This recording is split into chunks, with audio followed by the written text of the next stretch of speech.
Peluang terjadinya pemborosan saat kita berumah tangga mungkin akan jauh lebih besar jika kita bandingkan saat kita belum berumah tangga.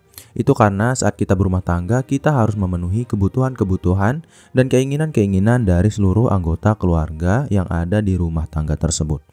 Dengan kata lain, semua kebutuhan dan keinginan yang bertambah ini menambah tingkat kesulitan pengelolaan keuangan dalam rumah tangga. Dan semua inilah yang bisa membuat kita berpeluang jauh lebih boros daripada sebelumnya, karena memang kompleksitas pengelolaan keuangan menjadi lebih sulit dan meningkat daripada sebelumnya. Maka dari itu sangat diperlukan proses pengelolaan keuangan yang bisa membuat kita menjadi orang yang lebih paham apa yang harus kita lakukan saat kita mengelola uang di dalam rumah tangga yang kita miliki. Dan di video kali ini saya akan mencoba untuk menyadarkan kita semua terkait jenis-jenis pemborosan yang biasanya terjadi gitu, yang bisa kita atasi atau coba cegah di dalam rumah tangga yang kita miliki.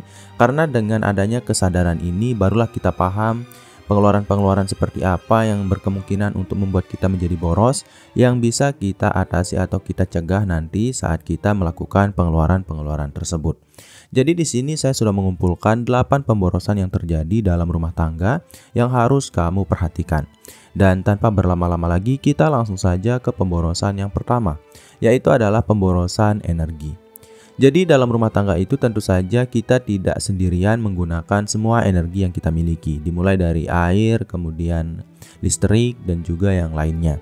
Jadi di sini biasanya kita lebih boros daripada sebelumnya karena di sini kita akan memenuhi kebutuhan energi dari seluruh anggota keluarga yang mana bisa membuat kita mengeluarkan uang jauh lebih besar daripada sebelumnya dalam bidang energi ini. Maka dari itu kalau kamu ingin lebih berhemat atau kalau kamu tidak ingin menjadi orang yang boros atau kamu merasa saat ini bahwa kamu sudah terlalu boros tapi kamu tidak paham di mana kamu harus berhemat atau di mana kamu sudah mengeluarkan uang terlalu banyak. Bisa jadi faktor yang membuat kamu menjadi lebih boros daripada sebelumnya itu terletak di dalam pemborosan energi. Misalnya kamu biasanya menyalakan alat-alat elektronik itu tanpa pengontrolan yang baik.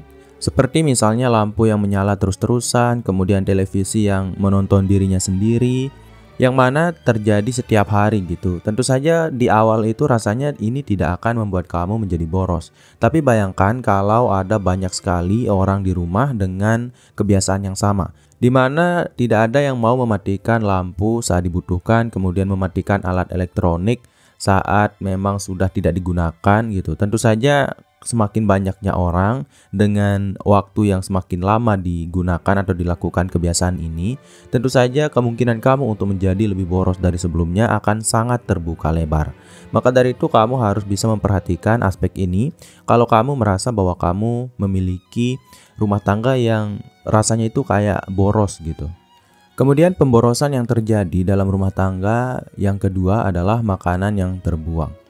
Jadi ya kalau misalnya kamu memang adalah orang yang teliti terhadap hal ini, kamu adalah orang yang tidak mau membuang-buang makanan secara pribadi, tapi kamu merasa boros, bisa jadi keluarga kamulah yang melakukan kebiasaan ini. Tapi biasanya kebiasaan ini dilakukan oleh seluruh anggota keluarga, makanya kita itu kadang tidak sadar apakah kita sudah boros dalam hal ini atau tidak. Dan faktanya kita itu tidak sedikit yang membuang-buang makanan, apalagi bagi kita yang memiliki banyak sekali anggota keluarga. Tentu saja peluang kita untuk membeli makanan dengan jumlah yang terlalu banyak itu akan terbuka lebar, yang mana tentu saja membuka peluang kita untuk menghambur-hamburkan uang untuk membeli makanan yang jumlahnya itu terlalu banyak dari anggota keluarga yang kita miliki. Karena memang semakin banyaknya anggota dari sebuah rumah tangga, tentu saja kebutuhan makanan yang kita butuhkan itu akan jauh lebih banyak. Dan juga kita kadang semakin sulit dalam mengontrol jumlah makanan ini. Karena ya biasanya satu orang membeli makanan sendiri, yang lain membeli makanan sendiri dari satu sumber penghasilan yang sama. Dan saat kita makan bareng pun kita harus membeli makanan dengan jumlah yang banyak, yang kadang itu jumlahnya itu terlalu banyak sampai kita tidak bisa mengontrol apakah kita sudah membuat pengeluaran yang terlalu besar dalam aspek makanan ini atau kita sudah terlalu banyak membuang-buang makanan. Apalagi kalau kita memiliki banyak sekali anggota keluarga yang masih kecil, yang masih muda gitu. Banyak dari mereka itu biasanya menghambur-hamburkan uang dalam aspek makanan ini. Semua dari mereka pasti memiliki keinginan untuk makan inilah, makan itulah yang kadang tidak habis gitu.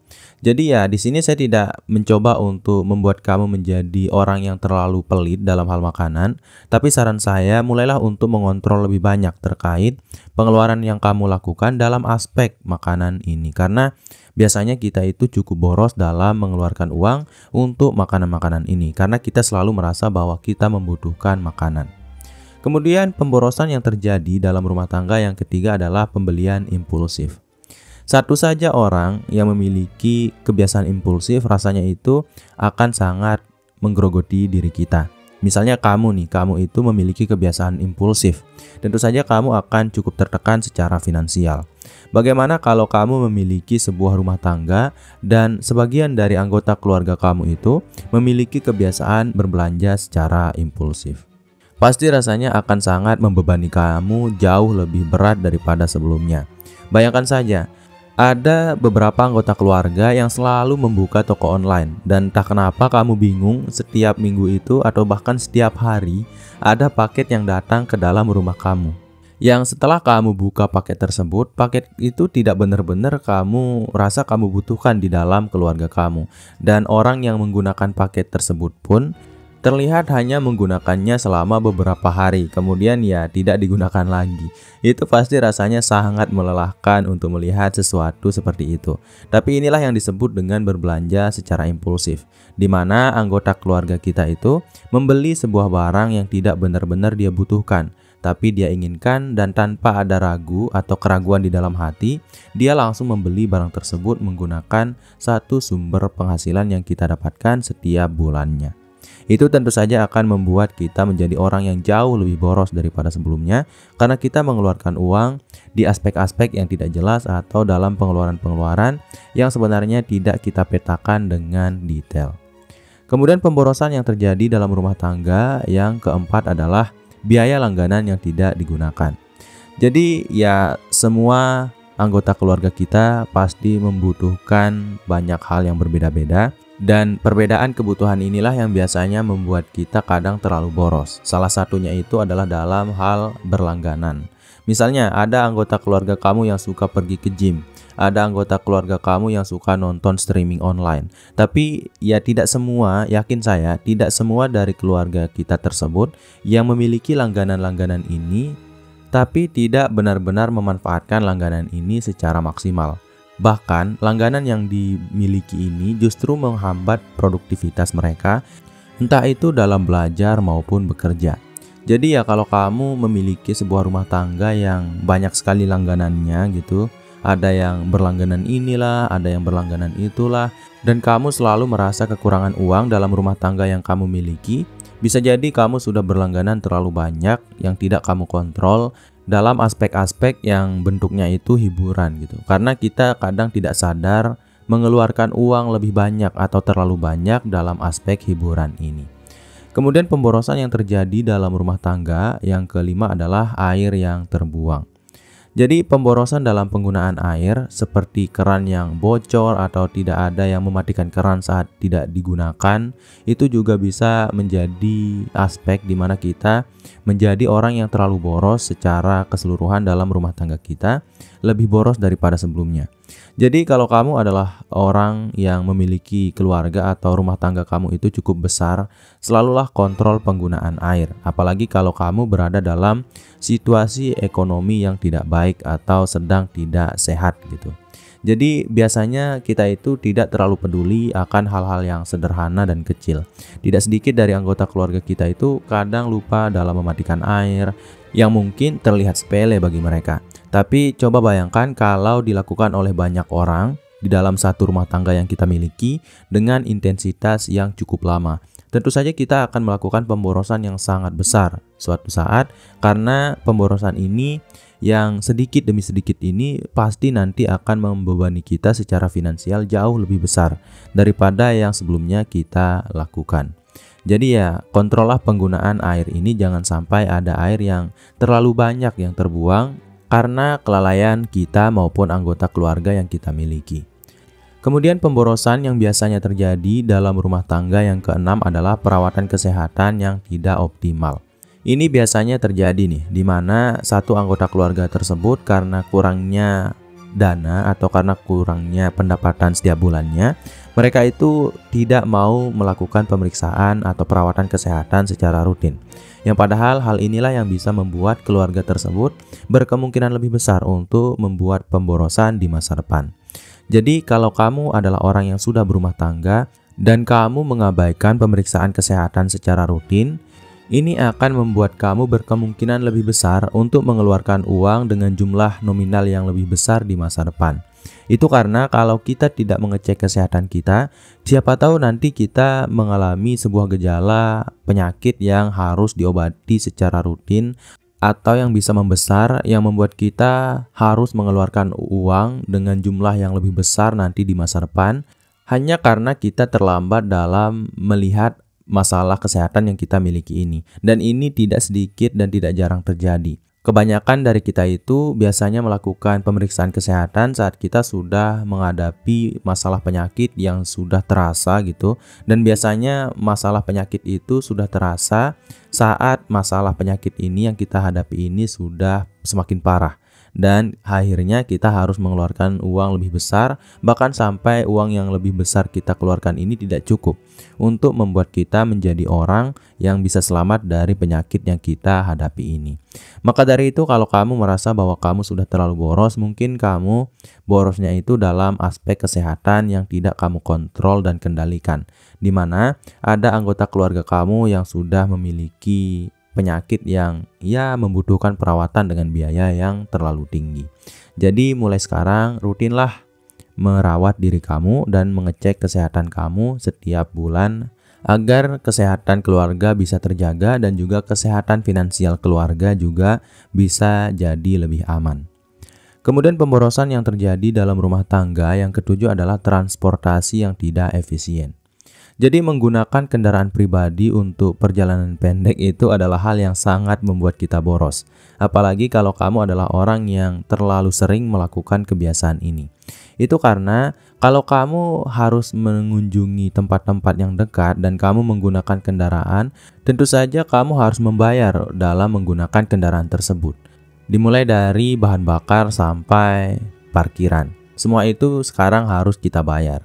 Dan sayangnya tidak sedikit dari kita yang merasa bahwa kita ingin instannya saja gitu. Apalagi dalam satu keluarga itu kita memiliki anggota keluarga yang jumlahnya itu tidak sedikit. Dan tidak semuanya itu mau untuk bersusah payah mencapai satu lokasi hanya dengan berjalan kaki. Semuanya itu pasti ingin memiliki kendaraan pribadi masing-masing. Dan inilah yang bisa membuat kita menjadi orang yang cukup boros, bahkan jauh lebih boros daripada sebelumnya. Coba kamu bayangkan, satu kendaraan saja mengharuskan kamu membayar pajak setiap tahunnya, kemudian kamu harus membayar biaya perawatan, kemudian kamu harus mengganti oli, kemudian kamu harus membayar parkir, kemudian kamu juga harus membeli bahan bakar, dan itu sudah sangat boros dari satu kendaraan yang kamu miliki. Coba bayangkan kalau setiap anggota keluarga kamu memiliki kendaraannya masing-masing. Tentu saja kamu akan jauh lebih boros daripada sebelumnya. Kemudian pemborosan yang terjadi dalam rumah tangga yang terakhir atau yang ke-8 adalah menyimpan barang yang berlebihan.